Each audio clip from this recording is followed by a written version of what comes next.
Indraimbava eo amin'ny vaovao manasongadina ny sehatra ara-pinoana ho tanterahina omaly ary ny voka-dehibe teo anivon'ny fiangonana JKM Ambatomitsangana Synodam-paritany Iarivo Avaradrano. Fotonga maro moa ireo mpino fonotongana natrika ity fotoana voka-dehibe ny fiangonana ity.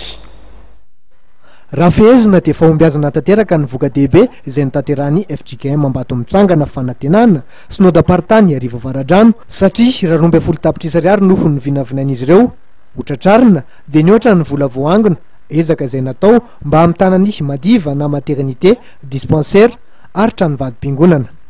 Hita ho tena navitrika tokoa ireo mpino raha ny nambaram-pitandrona Rajerison Raymond satria dia saika hita teny toerana avokoa ireo zanakapelezana rehetra.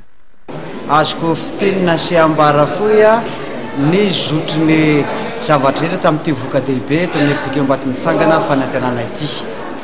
Ny voalohany indrindra dia fiaraha-mivavaka ny vahoakan'Andriamanitra nanomezam-boninahitra n'Andriamanitra tamin'izao voka-dehibe izao. Ny manaraka izany dia ny fiarahana manatanteraka ny voka-dehibe tamin'ny alalan'ny tonona sy ny vokatra izay noentiny ny tsirairay. Ary indrindra ny manaraka an'izany dia ny fiaraha mandray ny fanasan-tompo izay sakramenta masina amin'ny mahafiangonana ny fiangonana. Ary eo aoriana ny fanompoam-pivavahana dia hisy ny fiaraha amin'ny sakafo izay anehoana ny fifankatiavana sy ny firaisam-po, sakafo izay antsoina hoe agape. Ary ao aoriana ny fiaraha amin'ny sakafo dia misy ny rindran-kira lehibe iarahana amin'ny havana midera sy ny vaintsokira amin'ity andro anio ity. Ary ao anatin'izany dia mbola misy ny ezaka lehibe ataon'ny sampana tsirairay hoentina manatanteraka ny anjarany amin'ny fanadiovana anio madiva izay ezaka ataon'ny fiangonana.